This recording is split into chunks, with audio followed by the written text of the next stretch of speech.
General Counsel Sean Bernard, Inspector General Teresa Michael, and Board Clerk Carol Bass.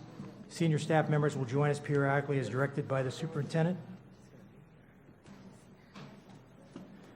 This meeting is being transcribed by a closed captioner, so remember to speak at a reasonable pace. Mr. Superintendent, go ahead. Yes, sir. At this time, I have Dr. Glenda Sheffield, Mr. J. Bogus, and Dr. Mary Smith come forward to present the policy workshop on 5.06, Health Examination and Immunizations Workshop.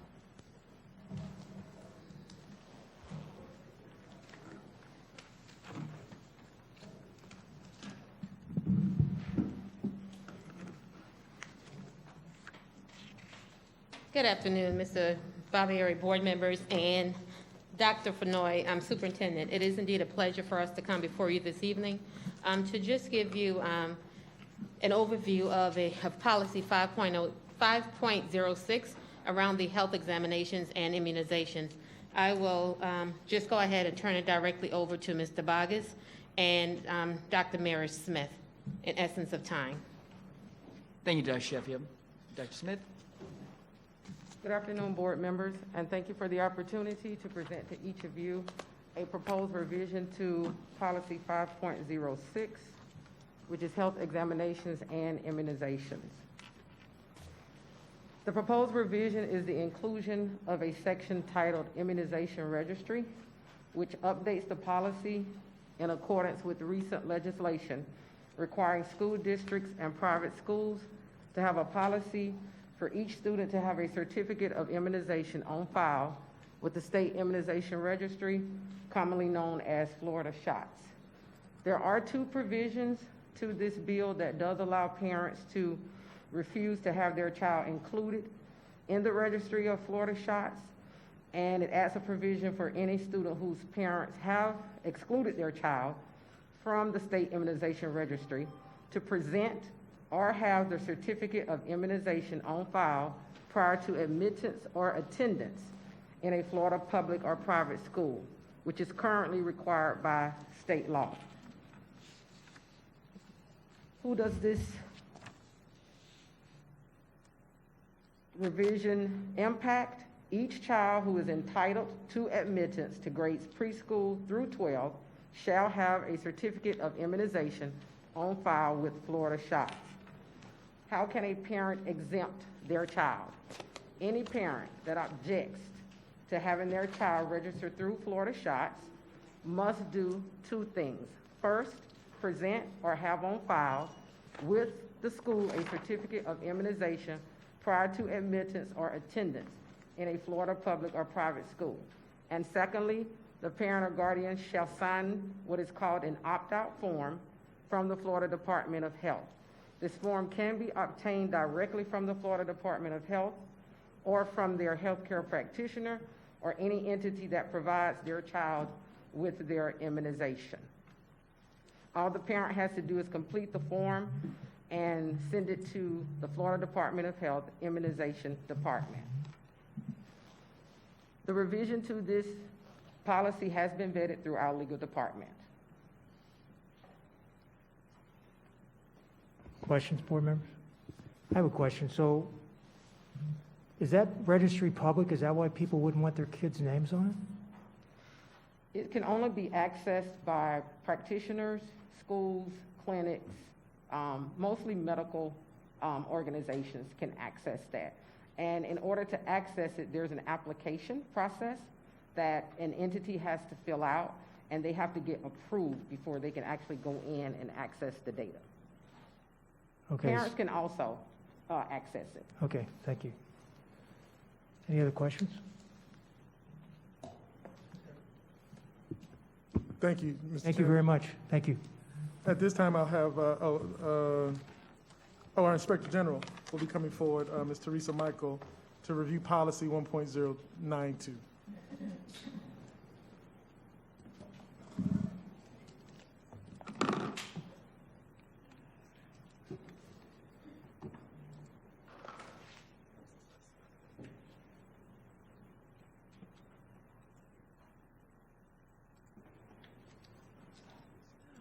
Good afternoon, board. Just give me a moment here to see if I can find my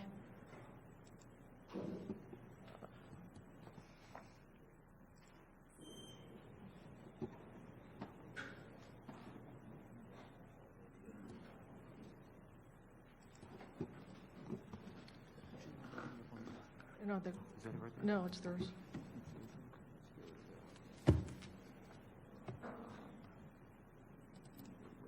Okay. All right. Good afternoon. Today we have policy revisions to the Inspector General Policy 1.092.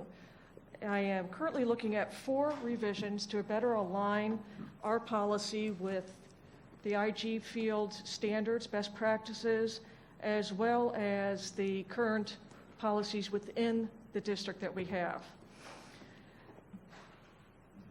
Again, one of the industry practices that I will be looking at is what the other IGs for other school districts have utilized, and that is one of the bases that I made some of these changes or made the recommendations for those changes. The issues that I identified, number one, the current fraud policy, which is a policy that is owned by the IG's office, does not align with our IG policy as to requirements and reporting of ethics issues. I also identified 12 other district policies that appear to have some issues that may be inconsistent or are sometimes not in line with their own policy, as well as being duplicative of others. Lastly, there's an issue that involving posting investigative reports on the website, which has caused some concern and some disruption. If you take a look, there is a chart on page 4 that lists the 12 policies. And again, I am not saying that that these policies all have to be in line with my policy. I'm just saying that there are some inconsistencies as to who reports to who when there is an allegation or an issue. And if you take a look, each one of the policies, some of them, the IG, you report to the IG, some you report to the privacy officer. So there's no consistent efforts across the board to allow the staff to know exactly who they should report to.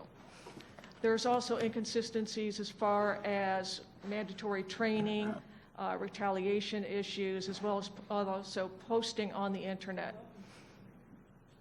Again, those policies are not, those are the only policies that I can address are those policies that are within the IG's jurisdiction assigned to myself, and that is the fraud policy and the current IG policy, which are the revisions that I'm requesting.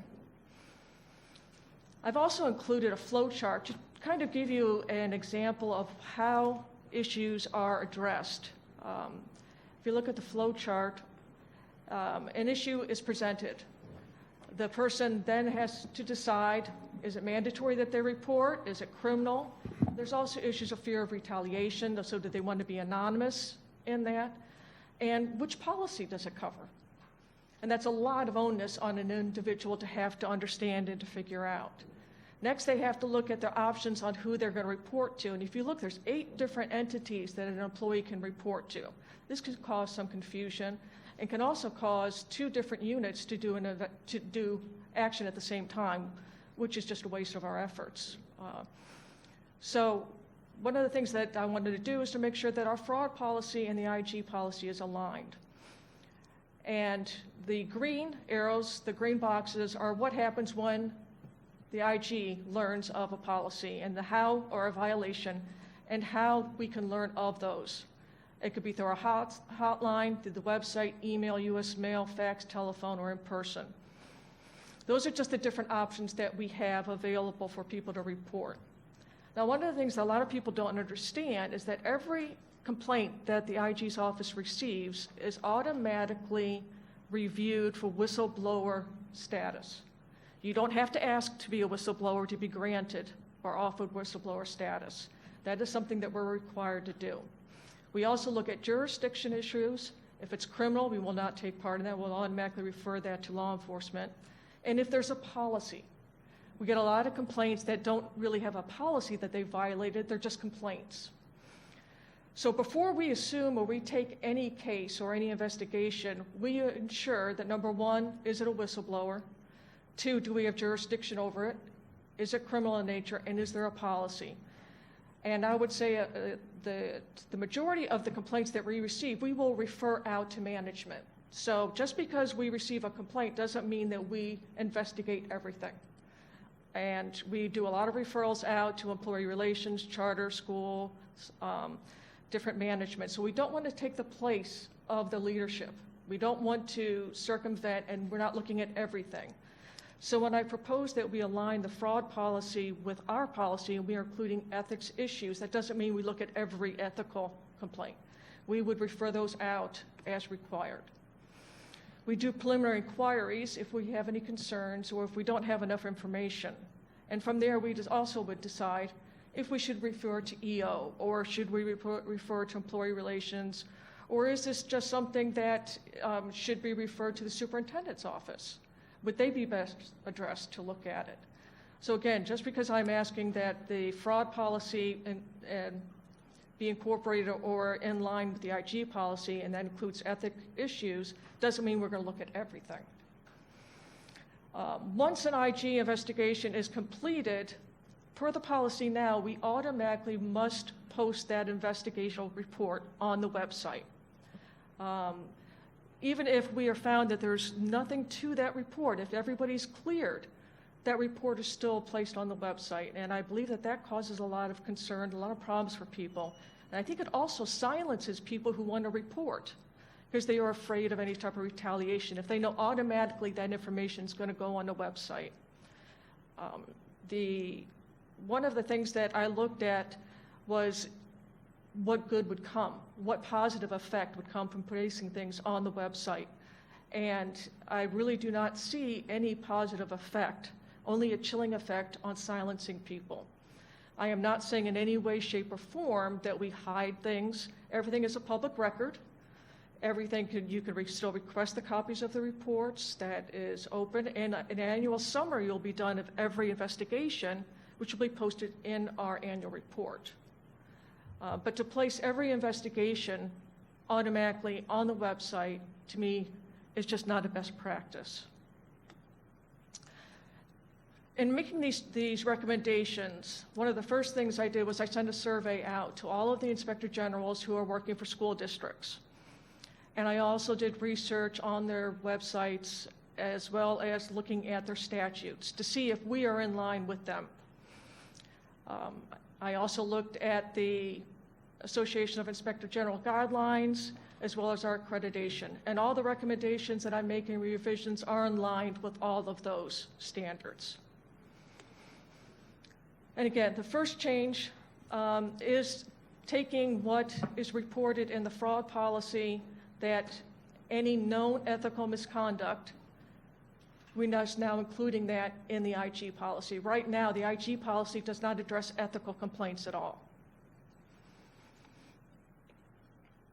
Change 2 that I'm recommending is something that's fairly obvious, I would think, but it does need to be included, is that district staff will cooperate fully, truthfully, and provide information whenever we're conducting an investigation. We're not violating anybody's rights. If we have somebody that's compelled to give a statement, we naturally will not have them give a statement if there's any criminal complications or any issues that could be criminal in nature. We have Garrity, which is a standard that we run by. It's a legal precedent to make sure that if we do compel somebody, we don't refer that information to law enforcement. So we're very cognizant of that. We also, when we are having people and we're investigating them, we assure them of their rights. We let them know that if they want to have legal representation there, by all means. If they want to have their union rep there, by all means. We are not strong-arming anybody. The next change, number 3, is just adding the educational requirement. Believe it or not, there's a lot of people that don't know what the office does or what our jurisdiction is or what is our functions.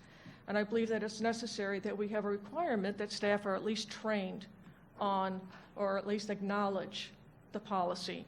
I did not get into specifics as to how this educational element would be put in place. I thought that would be left up to the training department, professional development, or if the board would like to weigh in on virtual, in-person, however. But I just believe that it's important that staff understand what we have. And last, again, is the removing the requirement to post investigative reports on the IG website. I really believe that that is a chilling effect and causes a lot of harm, especially when somebody's cleared of an allegation, and yet their name will always be associated with that report and that incident.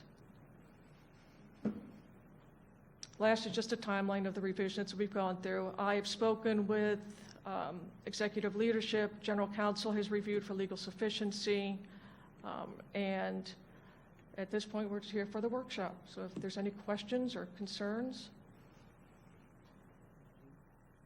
Ms. Brew? Thank you, and I guess this is directed possibly to the superintendent, but when I met with Ms. Michael about the changes, one of the things I wanted to suggest with Section 7, where it states that it will add a requirement that administrators and supervisors review the OIG policy annually with their employees. I suggested that it be made a part of the mandatory training that employees do online, whether it falls underneath the ethics portion or its own separate portion, because there's no way to ensure fidelity in making it, having a record that employees have received that training, since it's going to be all employees. So that would be my suggestion on that. And then I do have a question with regard to us not putting the reports on the website. If the press routinely requests it, then they will still have access to it. Is that correct? By all means, these are all public records. That does not change the releasing. Will redact or follow whatever that 119 has. Okay, so if I can just follow up then to the superintendent, can you get back to us on how we would implement that training?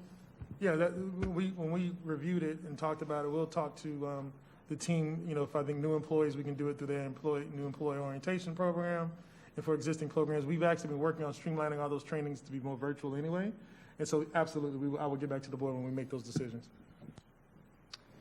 Ms. Michael, let me ask you a question. So getting back to the publication issue, so if we have a situation where somebody is just being vindictive and makes some kind of false claim against one of our district staff members, and you find it totally unsubstantiated, but it's so, it's such a bad,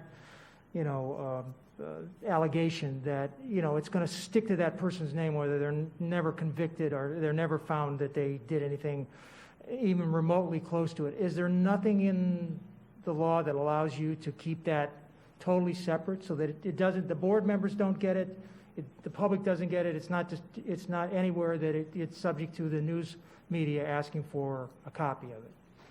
None that I'm aware of.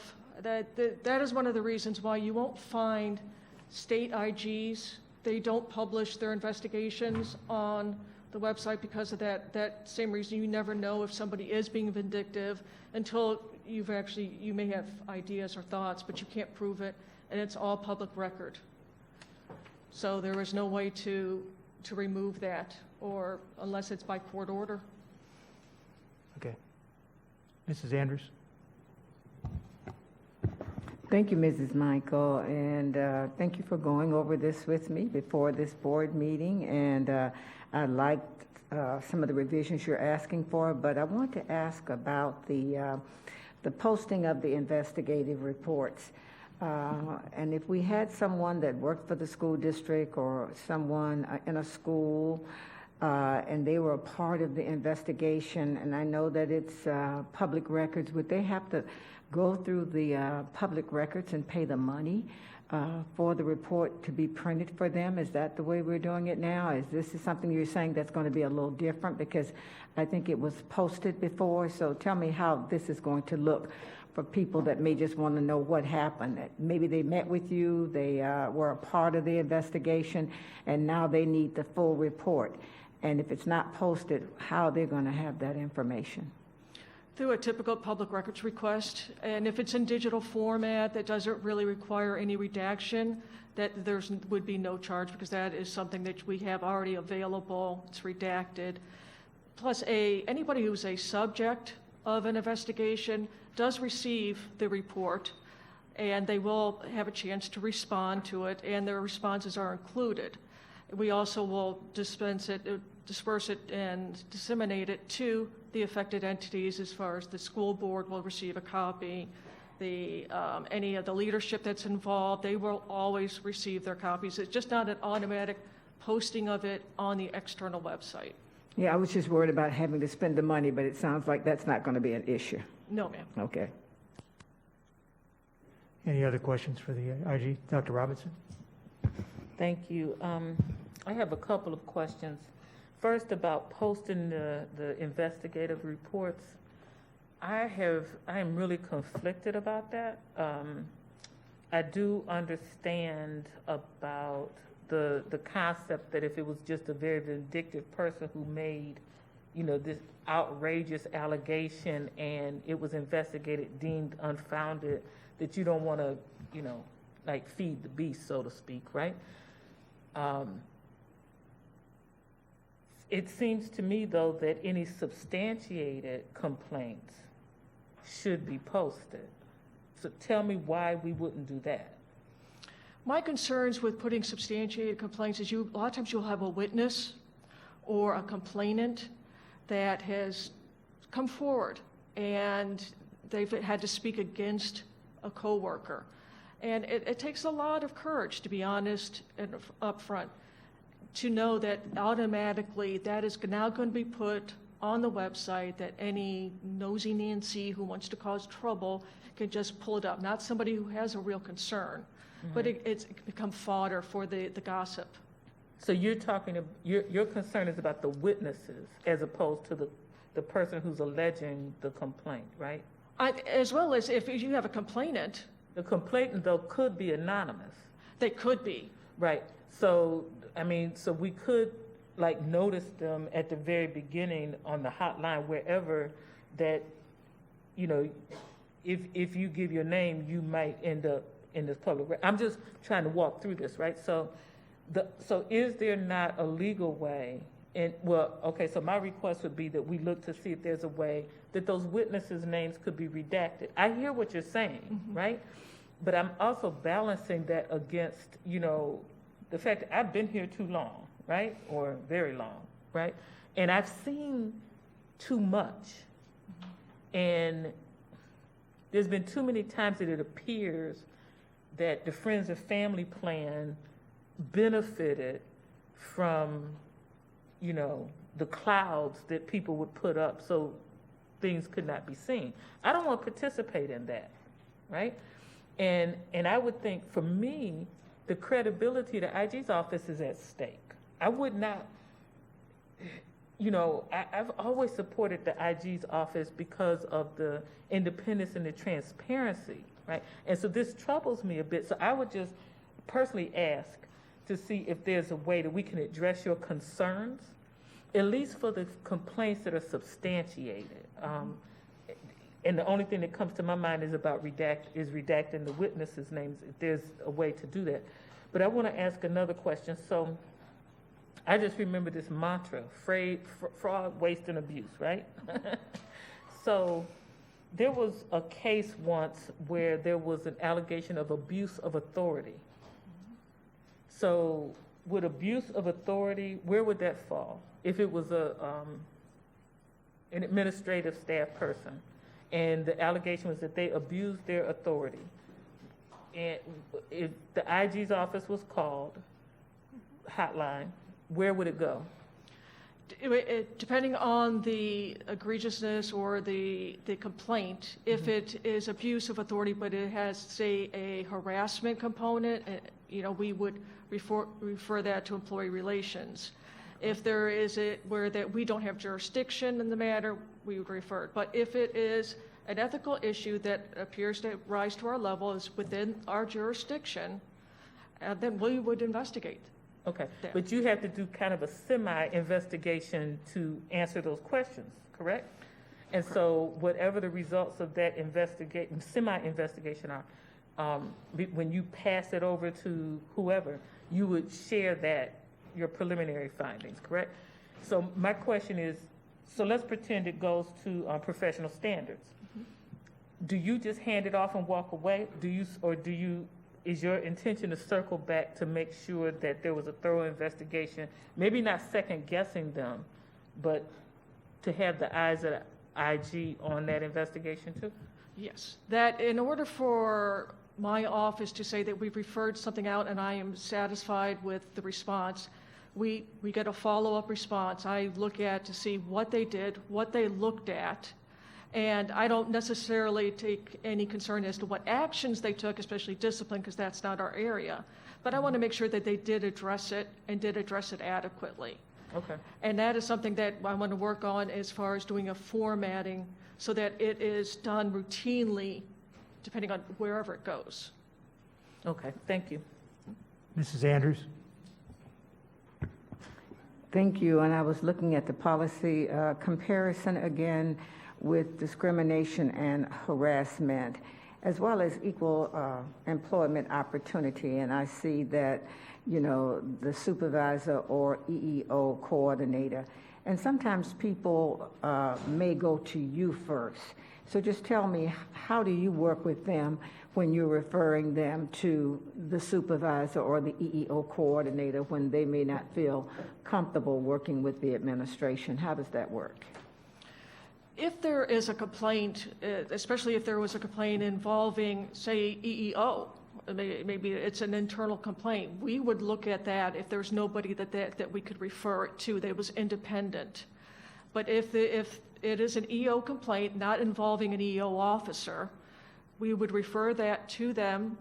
We would give them the information we received, and then would request a response and follow-up on that. And we have those scheduled, I believe it's like every 6 months, or we'll give them a deadline to respond to us.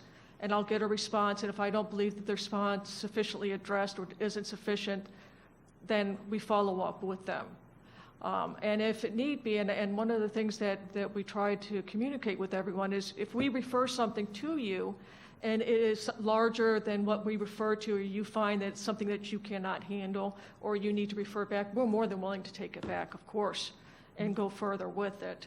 We're just trying not to step into management's shoes or to overstep our boundaries and meddle in everybody's business, basically. Mrs. McQuinn? Thank you. First, thank you for this hard work. I had met, I think when Ms. Michael first came on, about some of the pieces that were important to me, and the posting, the public posting was something that I had to understand when I first came on the board and then had concerns about. Down the line, however the board chooses to go, we go. I don't have an issue with substantiated findings, but the piece about the witnesses, though, that's important. I hadn't even thought. I was thinking of the terms of the person who had been reported. But one of us addressed it earlier, is that it's forever a blot on your name, even though something was unsubstantiated or even unfounded. So I'm very pleased to see this in here, and I appreciate the work you've done. Thank you. And again, the information the reports will still sent to the board. It'll still sent to the superintendent. A summary will still be included in our annual report, but it's a very high-level summary. So if, say, the media is trying to get in a gauge of what we're looking at or some of the concerns, they can also look at our annual report. That hasn't changed. But if you look at the state IG system and most IGs, they do not post investigations for that reason. Audits are posted because it's not done of a singular individual. It's done of a systemic issue. That's why investigations are not typically posted, especially for an internal IG. All right, if there's no other questions, we need to wrap this up so we can start the board meeting. Thank you, Ms. Michael. We need a motion to adjourn the workshop. Motion by Mrs. Andrews, seconded by Mrs. Whitfield. Any discussion? All in favor? Opposed? Motion carries 7-0.